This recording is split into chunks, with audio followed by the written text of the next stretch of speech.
नमस्कार, मैं हूं सुशील कुमार और आप देख रहे हैं प्रवासी एक्सप्रेस। मार्च और अप्रैल की शुरुआत में कई ऐसी खबरें न केवल हरियाणा से, न केवल दिल्ली से, न केवल उत्तर प्रदेश से, बल्कि देश के कोने कोने से, राजस्थान, कर्नाटक, कई जगहों से ऐसी खबरें आई कि पेरेंट्स जो हैं स्कूल के बाहर जाकर धरना दे रहे हैं, निजी स्कूल के बाहर। और उनकी जो मांग है, जो प्रबंधन है, स्कूल प्रबंधन है, वो अलग तर्क दे रहा है, पेरेंट्स अलग तर्क दे रहे थे और बाहर इनके बीच झड़प की कई खबरें आई। कई खबरें आपने भी देखी होगी, हमने भी दिखाई थी ऐसी खबरें। एक बार फिर लॉकडाउन लगा है और वही हाल है जो 2020 में शुरू हुआ था। जो तकरार था वो तकरार एक बार फिर है। हालांकि इस बार सुप्रीम कोर्ट का निर्णय स्कूल प्रबंधन के पास है, जिसमें सुप्रीम कोर्ट ने कह रखा है कि जो भी फीस है उस फीस को देना होगा उन्हें। ट्यूशन फीस, यहाँ बात ट्यूशन फीस की हो रही है, वो देना होगा। लेकिन उसके बावजूद भी कुछ एक्स्ट्रा चार्जेज हैं जिसको लेकर आज भी गतिरोध जारी है। आखिर क्या है पूरा मामला, क्या कोर्ट का ऑर्डर आया, इन सभी मुद्दों पर बात करने के लिए हमारे साथ एक पूरा पैनल मौजूद है, जिसमें हरियाणा से जो पेरेंट एसोसिएशन है उसमें रामफल श्योरान जी हैं, उसके अध्यक्ष हैं, वो हमारे साथ मौजूद है। अध्यक्ष जी, स्वागत है आपका। उत्तर प्रदेश से लता सिंह चौहान हैं, जो कई स्कूलों में कई खबरें हमने भी दिखाई थी, इन्होंने धरना प्रदर्शन कर रही थी और लखनऊ तक इसकी गूंज इन्होंने पहुंचाई थी, अपनी बातों को वहां तक पहुंचाई थी, मुख्यमंत्री आवास तक इन्होंने अपनी गूंज पहुंचाई थी। हमारे साथ प्रीति चौधरी जी हैं, जो गाजियाबाद से हैं और इनका भी रोल काफी अहम रहा है, एक पेरेंट्स हैं। और इन सभी के साथ आपका भी बहुत बहुत स्वागत है, आप सबका स्वागत है। शुरुआत करेंगे श्योरान साहब आपसे। ये टकराव कब से शुरू हुआ और आज इसमें क्या क्या कानूनी पेश आई और आज पेरेंट्स कहाँ खड़े हैं और प्रबंधन कहाँ खड़ा है? श्योरान साहब। देखिए, टकराव कोई नया नहीं है, टकराव तो 1990 से चल रहा है। अब क्योंकि परिस्थितियां विकट हैं, पेरेंट्स के पास संसाधन खत्म होते जा रहे हैं, लोगों की जॉब छूट गई हैं और फ्यूचर में भी कोई ऐसी उम्मीद नहीं है कि जल्द उनके काम शुरू हो जाएंगे, तो टकराव की स्थिति इस वजह से ज्यादा बढ़ गई। डबल परेशानी है, एक तो स्वास्थ्य की परेशानी, दूसरी आर्थिक परेशानी। और आर्थिक में भी जो भी कुछ बचा खुचा था, कुछ बीमारी में चला गया, कुछ स्कूल फीस में। तो ऐसे में अभिभावक सोचने को मजबूर हैं और मजबूरी ये भी है कि आगे कैसे गुजारा चलेगा और नेक्स्ट ईयर की फीस कैसे दी जाएगी, तो टकराव ज़्यादा बढ़ गया है। इसी टकराव के बीच में काफ़ी स्कूलों से, काफ़ी पेरेंट्स से कोर्ट में भी पहुंचा गया और लड़ाई पहुंचते पहुंचते सुप्रीम कोर्ट तक। अब सुप्रीम कोर्ट ने एक निर्णय दिया जिसमें कहा गया कि स्कूल पूरी फीस ले सकते हैं। सुप्रीम कोर्ट ने जो आर्टिकल का हवाला देके जो फैसला सुनाया है, जजमेंट सुनाया है, वो उस परिप्रेक्ष्य में तो खरा उतरता है। ठीक है कि स्कूलों को अपना अधिकार है कि वो अपनी फीस तय कर सकते हैं। देखिए, यहाँ पे पेज है कि स्कूल अपनी फीस निर्धारित कर सकता है, सरकार उसको ऊपर पाबंदियां नहीं लगा सकती। ये सही है, यहाँ तक कोई प्रॉब्लम। सरकार रेगुलेट भी नहीं कर सकती उस फीस को। नहीं रेगुलेट नहीं कर सकती, क्योंकि जो हमारे आर्टिकल आते हैं 14 है, 19 है, 21 है, उसमें जीवन का अधिकार दिया गया है, आपको काम करने का अधिकार दिया गया है। जब आप काम करते हैं तो अपनी क्वालिटी का करते हैं, उसमें आपको ये भी अधिकार दिया गया है कि आप उसका पारितोषिक क्या लेंगे। बट यहाँ पे जो डिसाइड करने का एक मुद्दा रह गया, जिससे मैं सुप्रीम कोर्ट के जो निर्णय है उससे थोड़ा सा असहमत यहाँ पे हूँ कि मैं उस केस में पार्टी नहीं हूँ और फिर भी मुझ पे थोपा गया है कि आपको फीस देनी। मुझे तो सुना ही नहीं गया। एक बात तो ये, दूसरी बात ये कि स्कूल को अधिकार है फीस लेने का, बिल्कुल है, उसको पढ़ाने का अधिकार भी है, फीस लेने का भी अधिकार है, पर किससे है, मुझसे है क्या नहीं है, ये मुझे देखना है। तो यहाँ पे सुप्रीम कोर्ट ने एक रिलैक्सेशन दी उसी रूल्स में, उसी जो पाबंदियां लगाई कि स्कूलों को अपनी 15% फीस कम कर देनी चाहिए। क्या किसी स्कूल ने की? नहीं की। तो ये स्कूल ने भी कंटेम्प्ट ऑफ कोर्ट किया है। दूसरा, ये अधिकार दिया गया था कि फीस ले ली जाए, फीस ही ले ली जाए, फंड्स तो अलाउ नहीं किए थे, लेकिन स्कूल तो उस ऑर्डर को दिखा के कि पूरी फीस ले ली जाए। आज स्कूल फंड्स को भी फीस ही बोलते हैं और चार्ज कर रहे हैं। उसमें बहुत सी नाजायज फीसें हैं, जैसे कि स्पोर्ट्स की है, लैब की फीस है, एक्टिविटीज की फीस है, इस तरह की कई सारी हैं। टर्म्स गिनाते गिनाते लिस्ट करें तो बहुत सारी हो सकती हैं। आज के दिन सुप्रीम कोर्ट ने अपने निर्णय में क्या यह हाँ बात कही है उस निर्णय में कि आप ट्यूशन फीस ही ले सकते हैं, या फिर ऐसे ही गोलमोल देखिए, ऑर्डर है? नहीं, हाँ, कुछ कुछ गोलमोल भी रह गया। और जहां तक फीस की बात करें तो हमारे एक्ट में साफ साफ लिखा होता है कि फीस क्या होती है। जैसे हरियाणा का रूल देखते हैं, हरियाणा के रूल 158 और 160, ये दोनों साफ साफ कहते हैं कि फीस में क्या इंक्लूड है। 158 कहता है कि फीस में ट्यूशन फीस इंक्लूड है, अन्य कुछ नहीं। फिर रूल 160 ये कहता है कि और फीस ले सकते हो तो क्या ले सकते हो, और वहां पे रिस्ट्रिक्शन लगाता है कि 4 ही फीस देता है। उसमें आपकी स्पोर्ट्स फंड है, चिल्ड्रन फंड है, लाइब्रेरी के हैं, और एक रेड क्रॉस फंड। और ये टोटल मिला के 30 रुपया या 35 रुपया एनुअली अप्रोक्सीमेट बैठता है। और इसके अलावा अगर कोई फीस ली जाती है तो डायरेक्टर ऑफ एजुकेशन से रिटर्न परमिशन लेनी होती है। तो हमने एक आरटीआई से पता किया था, तो आज तक 95 में एक्ट आया था हरियाणा में, तब से आज तक डायरेक्टर ऑफ एजुकेशन ने किसी भी स्कूल को 1 रुपया भी लेने की परमिशन नहीं दी है। मीन्स इन नेट सेल सिर्फ 158 के हिसाब से ट्यूशन फीस ही ली जा सकती है। तो सुप्रीम कोर्ट माननीय जो है कभी भी ऐसा निर्धारित नहीं करेगा कि आपको इलीगल चार्ज करने के लिए अथॉराइज कर। जब लॉ में प्रोवाइड है कि आपको लीगल फीस में ट्यूशन फीस ही है, तो सुप्रीम कोर्ट का कतई ये उद्देश्य नहीं होगा कि वो सब कुछ लेने के लिए इजाजत कर दे। लॉ से बियॉन्ड सुप्रीम कोर्ट माननीय कभी भी आपको परमिट नहीं करेंगे। तीसरी बात यह है कि सुप्रीम कोर्ट महोदय ने ये तो कह दिया कि आप फीस लेने के हकदार हैं, पर साथ में ये भी तो कहा ना कि 15% की छूट देनी चाहिए। क्या किसी स्कूल ने अपना ये नैतिक दायित्व समझा कि 15% फीस घटा के और पेरेंट से डिमांड की? नहीं। नंबर 2, स्कूलों ने पैरवी की, सरकार ने पैरवी की। स्कूलों ने अपनी मांग रखी, सरकार ने अपनी समस्या रखी, अपने उपबंध बताए। तो बट नेचुरल जब मैं लड़ाई कर रहा हूं तो मेरे ही पक्ष के जो क्लास हैं वो रखूंगा। यहाँ पे पेरेंट्स के पक्ष के क्लास थे 21A and 45 article of constitution. Supreme court महोदय ने ये तो कह दिया कि फीस ले सकते हैं, ठीक है, ये उसका राइट है फंडामेंटल। अब मेरा राइट है फंडामेंटल कि मैं फीस नहीं दे सकता, मुझसे फीस नहीं ली जा सकती। तो क्या मेरे फंडामेंटल राइट के ऊपर दूसरे का फंडामेंटल राइट ओवरराइड हो सकता है? नहीं, चूंकि वो किसी ने प्रस्तुत ही नहीं किया। क्योंकि मैं करता, मेरे से सुनवाई होती, तो मेरे से तो सुनवाई नहीं की गई, मैं तो पार्टी ही नहीं था, पार्ट टू द केस नहीं था। पार्ट टू द केस न होते हुए भी मेरे ऊपर अगर डायरेक्शन आती है तो चैलेंजेबल है, रिव्यू जाना चाहिए।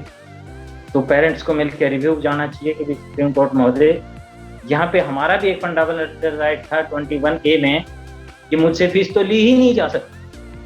अब कहीं तर्क ये दिया जाता है कि क्या प्राइवेट स्कूल भी फीस नहीं लेते? नो। अगर मेरे पास जीवन का फंडामेंटल राइट है तो क्या सुशील जी ये कह देंगे जी आपका जीवन का फंडामेंटल राइट सरकार की ठेकेदारी, मैं तो मारूंगा आपको, तो मारूंगा? क्या आप मुझे मार सकते हो, मेरा जीवन खत्म कर सकते हो? कतई नहीं। तो मेरा फंडामेंटल राइट सरवाइव करता है ना ऑलवेज, तो मेरा 21A का फंडामेंटल राइट भी सरवाइव करेगा जी।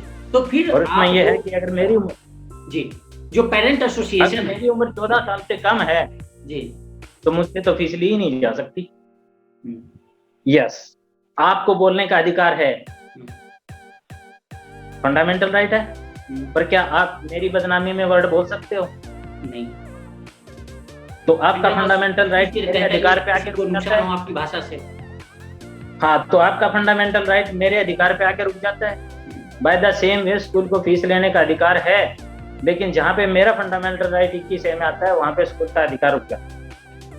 आखिर ये सारी बात आप जो बता रहे हैं, तो 2 सवाल मेरे हैं। पहला सवाल तो ये है कि फिर पेरेंट्स क्यों नहीं सुप्रीम कोर्ट पहुंचे और जाकर इन सारी बातों को रखे? पहला सवाल। और दूसरा सवाल कि जो सुप्रीम कोर्ट का ऑर्डर है, ऑर्डर होने के बावजूद जो प्रबंधन है उसके साथ फिर टकराव क्या है? क्या प्रबंधन सारी फीसें वसूल रहा है कि टकराव है, या फिर ट्यूशन फीस पेरेंट्स देना नहीं चाहते अपने अधिकार का प्रयोग करके? बिल्कुल।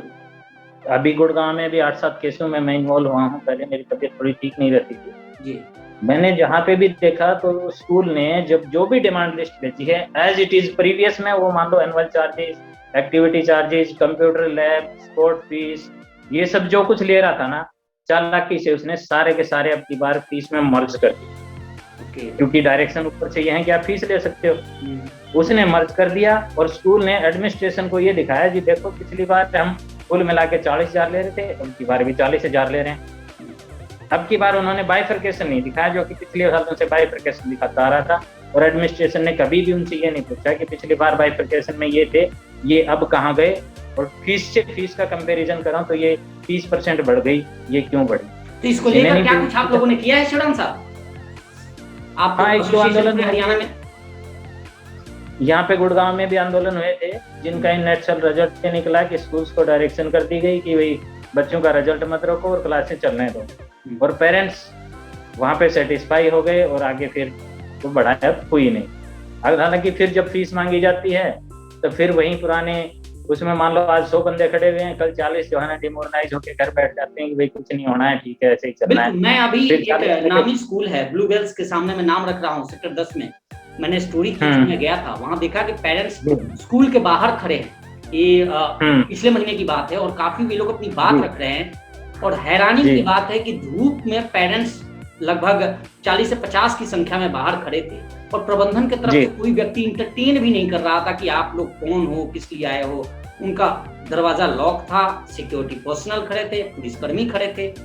देखकर दंग रह गया मैं, और मैंने उस चीज को दिखाया भी था, आप सबके जहन में लाया भी था कि क्या जिस तरह से यह बिहेव किया जा रहा है प्रबंधन के द्वारा और पेरेंट्स के द्वारा, वो अच्छा नहीं लगा। इस संदर्भ में मैंने प्रदेश के शिक्षा मंत्री से भी उस संदर्भ में उसी दिन बात किया था, और मैं आपको जिम्मेदारी से यह बात कह रहा हूं, जब मैंने उनसे बात किया तो उन्होंने कहा कि ये सुप्रीम कोर्ट की गाइडलाइन है और गाइडलाइन के मुताबिक प्रबंधन काम कर रहा है। यह सरकार की तरफ से बयान आया था। फिलहाल लता जी हैं, समाज सेवी भी हैं और इस तरह की काफी कार्यों में रही हैं। लता जी, उत्तर प्रदेश का क्या हाल है, किस तरह कार्य कर रहे हो आप? सुशील जी, सभी जान रहे हैं कि कोरोना महामारी के कारण पिछले साल से ही लॉकडाउन की स्थिति बनी हुई है।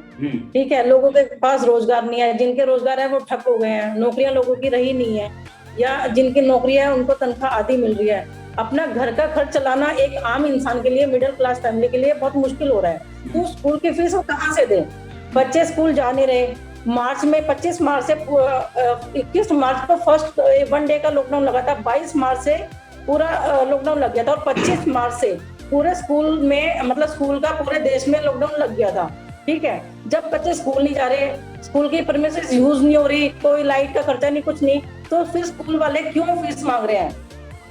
नहीं, तो ये कहने से नहीं होगा। जैसा शिवराम साहब बता रहे थे अभी कि यह एक लंबी लड़ाई है और लड़ने की जरूरत है। किस तरह से सुप्रीम कोर्ट ने ऑर्डर दे दिया, उसमें जिनके खिलाफ ऑर्डर दिया उनका कोई पक्ष रखने वाला नहीं था। तो अब आप लोगों की क्या रणनीति है? क्योंकि 2020 में जो सबने झेला है, सबने देखा है, वही स्थिति 2021 में भी शुरू हो गई है, और एक बार फिर यह स्थिति जैसे ही स्कूल खुलेंगे उसके बाद सेम कंडीशन ऐसे ही होने वाला है, साफ साफ दिख रहा है। तो ऐसे में आप लोगों की क्या रणनीति रहती है? देखिए, स्कूल तो 2 महीने तो पूरी तरह से बंद रहे हैं, उसके बाद ऑनलाइन उन्होंने बोला कि ऑनलाइन क्लासेस होंगी। ठीक है, ऑनलाइन क्लासेस के लिए बच्चों को लैपटॉप चाहिए, फोन चाहिए, हाई स्पीड का इंटरनेट चाहिए।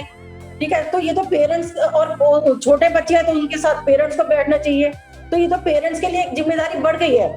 स्कूल की तो जिम्मेदारी है नहीं ना, स्कूल की तो कोई चीजें यूज नहीं हो रही हैं, उसके बावजूद फिर फीस किस चीज की दें? हमारे एक मिडिल क्लास फैमिली के लिए तो खर्चा बढ़ गया है।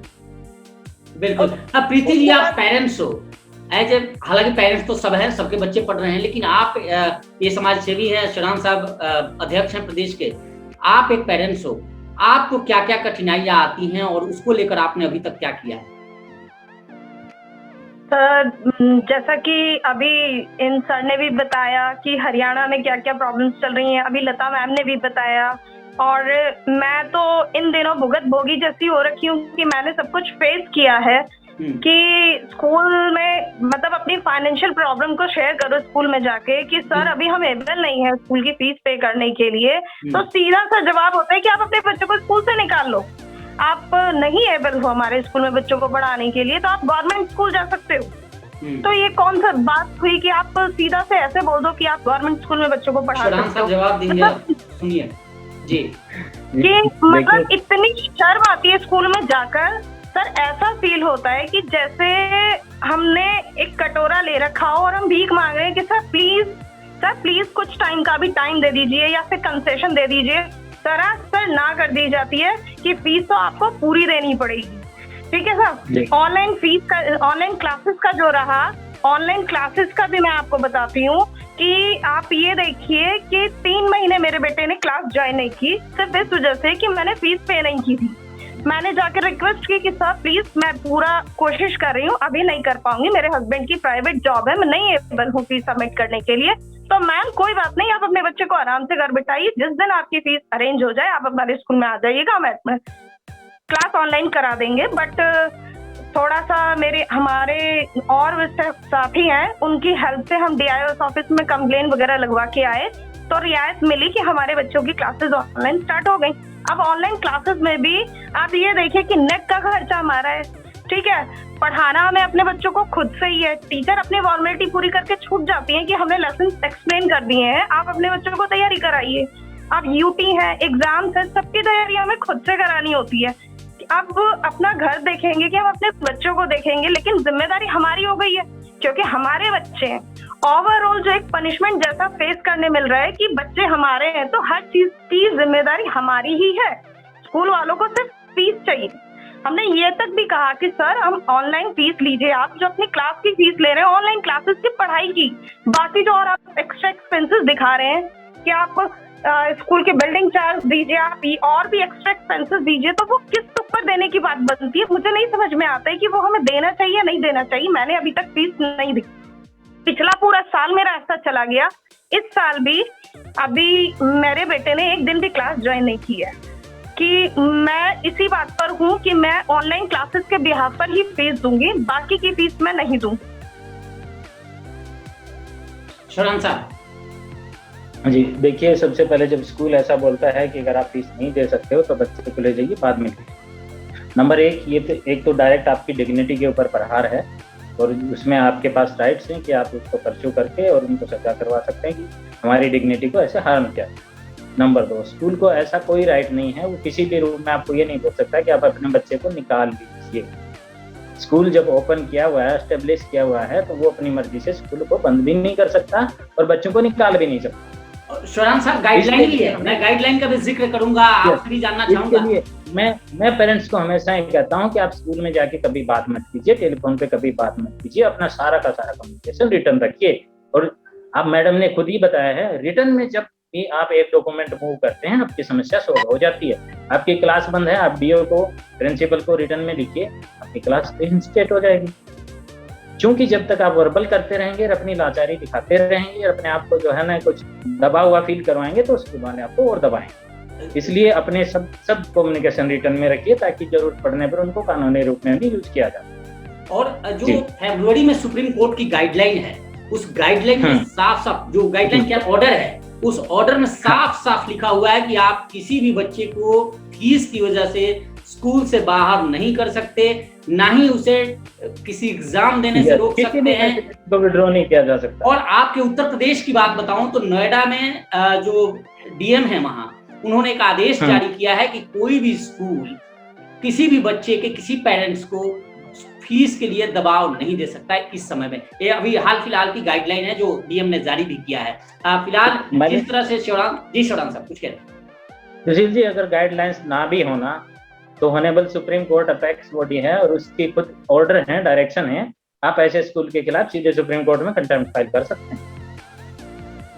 बिल्कुल डॉक्यूमेंटली मूव करना पड़ेगा, आपको इतना रिस्क और पेन तो लेना पड़ेगा। लेकिन शौरान साहब मान लेते हैं आपकी बात, हमने सबकी बातें सुनी कि इस तरह की एक कोई घटना नहीं है। जितने भी निजी स्कूल हैं मोस्टली इसी तरह की बातें आती है। सारे पेरेंट्स, हम भी पेरेंट्स हैं, हमारे भी बच्चे पढ़ते हैं, हमारे साथ भी ऐसे ही होता है। लेकिन वजह क्या है कि जितने पेरेंट्स हैं उनकी सबकी आवाज एक क्यों नहीं हो पाती? आवाज एक होने का एक सबसे बड़ा कारण तो ये है कि हमारा सबसे सॉफ्ट कॉर्नर जो है वो स्कूल के पास है, जो हमारे बच्चे हैं। हम सब कुछ बच्चों के लिए करते हैं और उन पे कोई आंच ना आए और उनको लेके हमारी छवि और हमारे बारे में कहीं भी कोई ऐसी छोटी धारणा ना बने जिससे हमारे बच्चे यूं सोचते हैं कि हम फीस के लिए रह गए या कोई दूसरा पेरेंट्स क्यों नहीं गए। एक तो ये वजह है। दूसरा वजह ये है कि हम पेरेंट्स बच्चों को पढ़ाने के लिए और अपने सर्वाइवल के लिए, दोनों के लिए तीसरा काम करते हैं जो कि इस काम से हटके है कि हम हमेशा ही एक इसी रास्ते पे चलते रहे, नारेबाजी की और जिहाद की और डाइवर्ट की, सुप्रीम कोर्ट जाना है, ये करना है। हमारे पास अदर काम भी हैं। अब स्कूल के पास तो स्कूल का फीस वसूल करना और स्कूल को चलाना काम है। ऐसे ही अगर हम देखें कि हमारी नौकरी ना चल रही हो तो हम कोर्ट भी जाते हैं, दो बंदों को भी इकट्ठा करके लाते हैं, जो हमारा एम्प्लॉयर होता है हम उसके खिलाफ नारेबाजी भी करते हैं, हम फाइनली तक लड़ते हैं। बट यहाँ पे हमारा मेन कंसर्न जो होता है वो हमारी अर्निंग होती है, न कि स्कूल से लड़ना। इसलिए हम उसको छोटे हल्के में लेके शरान साहब जो अब ऐसी स्थिति है आपके सामने, उत्तर प्रदेश और दिल्ली की आप देख रहे हैं आपके लोग बैठी हैं और ये जो कुछ बता रही हैं सेम घटनाएं ऐसी स्थिति में अब पेरेंट्स को क्या करना चाहिए? क्योंकि ये टकराव और बढ़नी है, तो ऐसी स्थिति में क्या करना चाहिए? कौन कौन सी फीस जमा करनी चाहिए? जब नहीं जमा करना हो, अगर निकालता है पेरेंट्स बच्चों को बाहर स्कूल प्रबंधन, तो फिर क्या करना चाहिए? देखिए, यहाँ मैं बातें सारी क्लियर कर देता हूँ। नंबर 1, अपने बच्चे को कभी भी स्कूल से मूव मत करना, क्योंकि मूव का कारण जिस दिन वो जानेगा डिमोरलाइज हो जाएगा, डिमोटिवेट हो जाएगा, छीन भावना उसके अंदर आएगी, जिससे उसमें विकार पैदा होंगे और पढ़ाई पे प्रभाव पड़ेगा। इसलिए किसी भी रूप में बच्चे को उस स्कूल से नहीं हटाना जिसमें वो पढ़ रहा है, खासकर इस वजह से कि आप फीस नहीं दे पा रहे हैं या ऐसी कोई और बात है या स्कूल से आपका टकराव है। नंबर 1। नंबर 2 बात, आपको स्कूल के साथ क्या करना। अगर आप यूनाइट हो सकते हैं एक स्कूल के 20, 50, 100 पेरेंट्स, तो इससे बढ़िया तो कोई बात है नहीं। यूनाइट हो, प्रोसीजर होती है, स्टेप बाय स्टेप चलिए। सबसे पहले आपको डीओ को कांटेक्ट करना है और पैरेलली आपको प्रिंसिपल से कांटेक्ट। अगर यहाँ बात का समाधान नहीं होता है तो एक बॉडीज बनी होती हैं जो इनको रेगुलेट करती हैं, जो इनकी परमिशन देती हैं। जैसे सीबीएसई होगी, स्टेट में आपका डीसी या डीओ होगा, और सेंटर में उसमें स्टेट की अगर स्टेट लेवल पे बोलते हैं तो हम जैसे पंचकुला जाते हैं तो हमारा शिक्षा बोर्ड है, वहाँ पे हमारे डायरेक्टर होते हैं। ये एक लेवल है, एक लाइन है जिससे आप कंप्लेन करते हुए चलते हैं।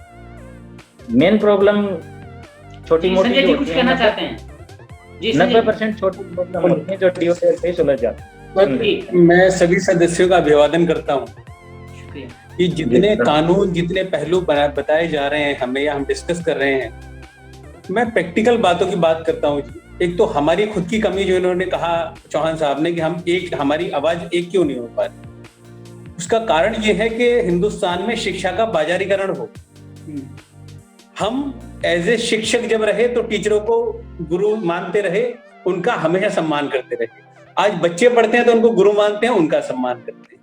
इसलिए हम उस ठोस आवाज में, जिस आवाज में एम्प्लॉयर के सामने बोल पाते हैं, शिक्षक संस्थान के या गुरु के, प्रधानाचार्य के सामने नहीं बोल पाते। वो बदतमीजी हम नहीं कर पाते। दूसरी बात, आपके कुछ क्लाइंट होते होंगे, आपके भी होते होंगे साहब, चौहान साहब के होते होंगे, हमारे भी होते हैं। वो सालों से हमें धंधा दे रहा है तो हम कई बार उसको रियायत देते हैं। स्कूल की इतनी बड़ी बड़ी फील्ड बिल्डिंग है, इतने टीचर, इतना स्टाफ, इतनी शान शौकत, सब हमारे पैसे से तो आई है। हमें एक मुसीबत आई, हमने कहा फीस माफ कर दूंगा। इतनी शर्म नहीं आई कि हम जो सेवाएं नहीं दे रहे, जो दे रहे हैं उतने की फीस ले लें हम। ये हमारे क्लाइंट ही तो हैं। अगर मैं बाजारीकरण के भाव से भी देता, शिक्षा उनका धर्म है, शिक्षा देना, लेकिन इसका उन्होंने मूल उद्देश्य बना लिया पैसा कमाना। तो आखिर अगली बात जिम्मेदार कौन है? जिम्मेदार कौन है संजय जी? आखिर इन सब के लिए जिम्मेदार कौन है? मैं बताता हूँ, मैं समाज सेवी हूँ, सच बोलने में यकीन रखता हूँ साहब। बहुत मोटा पैसा इन शिक्षण संस्थानों से, इन सभी नेताओं को, जिनकी चौहान साहब बात कर रहे हैं ना, उससे शिकायत इन सबको जाता है। अब जो आज सक्षम है उसको तो स्कूल एक फीस माफ की दे के, एक प्रलोभन दे के चुप करा देता है। वो चुप हो गया तो बाकी लोगों को तो फीस देनी है जी। आज मुझे डिस्काउंट चाहिए, मैं गया, मैं ये हूँ, पकड़े मेरा विजिटिंग कार्ड। अरे सर आपसे तो लेंगे नहीं, आप फ्री पढ़ाओ, कोई बात नहीं, अब मेरा तो काम हो गया, मैं तो आगे बाहर। बाकी सब ये प्रैक्टिकल समस्या सारी दुनिया आज देख रही है सब। दूसरी बात, कुछ लोग पुलिस में हैं, बैंक में हैं, उन्हें तनख्वाहें आ रही हैं, तो वो हम लोग, मतलब उन लोगों के साथ नहीं खड़े जो इस समय से समस्याओं से जूझ रहे हैं। वो तो स्कूल जाते हैं, फीस जमा करते आ जाते हैं। एक लास्ट बात जो चौहान साहब ने कही, बिल्कुल सही बात है जी। इस समय कमाना मेन समस्या है। जब रोजगार नहीं है तो आदमी स्कूल जाके लड़ाइया पहले रोजगार का इंतजाम करे। नौकरी नहीं जाएंगी तो नौकरियां छूट जाएंगी लोग। बहुत भारी समस्याएं हैं। एक इसका शरान साहब और चौहान साहब आपसे भी, मुझे लगता है कि जो इंफ्रास्ट्रक्चर प्राइवेट स्कूलों के पास है, जो टीचर उनके पास है, उनसे कम सरकारी स्कूलों के पास नहीं है, चाहे वो कहीं का भी सरकारी स्कूल हो, चाहे मैं बिहार से हूँ, उत्तर प्रदेश से हूँ, या कर्नाटक से हूँ, या फिर राजस्थान से हूँ, या हरियाणा से हूँ, उत्तर प्रदेश से हूँ। हर जगह बिल्डिंग, सब कुछ बिल्डिंगों के बारे में कई जगह है जो बिल्डिंग उस तरह की नहीं बन पाई है, लेकिन जगह बहुत ज्यादा अच्छे हैं सरकारी स्कूलों के पास। सरकारी स्कूलों के पास टीचर भी जो आते हैं वो अच्छे आते हैं, लेकिन उसके बावजूद भी हम भागते हैं प्राइवेट स्कूल की तरफ। अगर सरकारी स्कूल सुधर जाए तो फिर इन प्राइवेट स्कूलों की हालत वहीं के वहीं रह जाएगी। इस पे आप लोग क्या करेंगे? 1-1 मिनट में प्लीज अपना कमेंट रखिए, क्योंकि समय। बिल्कुल आप सही कह रहे हैं। अगर प्राइवेट स्कूल सरकारी स्कूल में सारी सुविधा हो जाए तो लोग सरकारी स्कूल में ज्यादा पढ़ाना प्रेफर करेंगे, ना कि और क्यों नहीं हो रहा है? वो क्यों नहीं रहा है? मैं बताता हूँ जी, क्योंकि जो सरकारी स्कूल में टीचर हैं जवाबदेही लगभग ना के बराबर। ये स्कूल प्रोफेशन ऐसा है, कोई जिम्मेदारी नहीं है उनकी। जी प्रीति जी, क्या कहेंगे आप, कैसे होगा? सर गवर्नमेंट स्कूल में टीचर्स कहाँ हैं? जैसे टीचर्स यहाँ के स्कूल में मिलते हैं, ऐसे टीचर्स अगर वहाँ मिले तो हमें इनकी जरूरत ही क्या? हम अपने बच्चों को गवर्नमेंट स्कूल में क्यों नहीं पढ़ाएंगे? हम तो तैयार हैं। कहीं हमें जो फैसिलिटी, जो बच्चों को एजुकेशन प्रॉपर यहाँ मिल रही है थी, वो अगर हमें गवर्नमेंट स्कूल में मिलेगी तो फिर हम वहाँ क्यों जाएंगे? क्यों उनकी रिक्वेस्ट करेंगे? हम गवर्नमेंट स्कूल में पढ़ाना ज्यादा प्रेफर करेंगे ना, फिर वो बेस्ट है हमारे लिए। जी शरान साहब, जिस तरह से सरकारी स्कूलों की बात उठी, हालांकि बहुत बार मैं 2011-12 से जब से मैं कर रहा हूं, मैं अमूमन ही देखता हूं और मैं चाहता हूं कि अगर सरकारी स्कूलों में, क्योंकि ये डिस्कशन का एंड नहीं है, डिस्कशन का एंड वहां है कि अगर सरकारी स्कूल सुधर जाए और उनमें वैसी कोई व्यवस्था हो जाए तो ऑटोमेटिक प्राइवेट स्कूल जो है, जो बड़े बड़े स्कूल हैं, इनमें लोग जाना कम पसंद करेंगे। क्योंकि एक उदाहरण मैं देना चाहूंगा छोटी सी, कि जिस तरह से महानगरों में बस की फैसिलिटी, मेट्रो की फैसिलिटी, या फिर आप ट्रेन की फैसिलिटी, मुंबई में ऐसी फैसिलिटी हो जाती है तो वहाँ अमूमन जो प्राइवेट बसेज हैं, प्राइवेट चीजें हैं, वो कम हो जाती हैं। ऐसी अगर सरकारी स्कूल में हो तो सौरान साहब कैसे होगा सरकारी स्कूल में? क्या कुछ आपके पास सुझाव है जो सुझाव देना चाहेंगे? ये सुझाव भी है और एक बात आइडिया भी है। एक तो सैचुरेशन पॉइंट नहीं आया है इस बात का भी कि प्राइवेट स्कूलों की ग्रोथ जो है वो कितनी होगी। जिस दिन भर जाएगा कि प्राइवेट स्कूलों ने अति हो गई है, उस दिन ये प्राइवेट स्कूल अपने आप खत्म होने शुरू हो जाएंगे। जैसे दिल्ली में देखते हो आप, सब कुछ धुआं काला हो गया था, लेकिन मेट्रो आई, बसें कम हो गई, पोल्यूशन कम हो गया, क्योंकि वो सैचुरेशन आ गया था। उससे ज्यादा हम सहन नहीं कर सकते थे पोल्यूशन, तो हमने अल्टरनेट ढूंढा। ऐसे ही जब सर से पानी निकल जाएगा, प्राइवेट स्कूलों की हद हो जाएगी, हम सहन करने की क्षमता से बाहर हो जाएंगे, उस दिन प्राइवेट स्कूल मरने शुरू हो जाएंगे और इसमें 8-10 साल तक में लगने वाला है। जहाँ तक आपने कहा कि सरकारी स्कूलों में सुविधाएं हैं, यस, सरकारी स्कूल का अगर स्ट्रक्चर देखें तो building, space, playgrounds, teachers, quality में बहुत ऊपर है। प्राइवेट स्कूल, एक स्कूल में आप 5 बसा सकते हो, इतनी इंफ्रास्ट्रक्चर है, बट इंफ्रास्ट्रक्चर होना इज नॉट सफिशिएंट। उसको यूटिलाइज करने की क्षमता और मेंटल इंटेंशन वो टीचर्स में, सरकारी वालों में है नहीं। नंबर 1, क्यों नहीं है? उसके ढेर सारे कारण हैं। नंबर 1, उनको सिर्फ टीचिंग ही उनके पास ड्यूटी नहीं है। आज कोरोना में भी ड्यूटी लग रही है, कल कितने हमारे इसमें भी लगेगी, परसों जनगणना में भी लगेगी। टीचिंग के अलावा सरकारी शिक्षक सारे काम करते हैं। हाँ, टीचिंग के सिवा प्राइवेट स्कूल पढ़ाने के सिवाय फीस लेने के सारे काम करता है, और सरकारी स्कूल्स में टीचर पढ़ाने के सिवाय सारे काम करता है। कोई बिल्कुल इसका लास्ट में ना तो समय का पढ़ाने के लिए मोटिवेट किया जाता है, और ना टीचर ये सोचता है कि पढ़ाने से मुझे क्या मिलना है, मेरी तो अदर ड्यूटी करने में ही परफॉर्मेंस बढ़ेगी। अगर मैं बच्चों को बाहर लेके जाता हूँ या मैं अदर एक्टिविटी करता हूँ तो मेरा नाम आता है, तब मुझे टीचर्स बेस्ट टीचर का अवार्ड दिया जाता है, पढ़ाने से नहीं दिया। बिल्कुल, आप सभी का बहुत बहुत धन्यवाद, आप सब लोग जुड़े। लेकिन फाइनल कमेंट मैं ये समझ पाया हूं कि अगर सरकार चाहती है कि ये टकराव पेरेंट्स और प्राइवेट जो स्कूल्स है उन प्रबंधन के साथ टकराव कम हो, तो निश्चित तौर पे सरकारी जो स्कूल है उसमें इंफ्रास्ट्रक्चर के साथ साथ क्वालिटी बेस्ड एजुकेशन होना बहुत आवश्यक है, और शिक्षकों के पास पढ़ाने का कार्य सबसे प्रमुखता से होना चाहिए, तब जाकर कहीं यह जो स्थिति है इसमें सुधार होगा। आप सभी जुड़े, इसका बहुत बहुत स्वागत है। थैंक यू, धन्यवाद।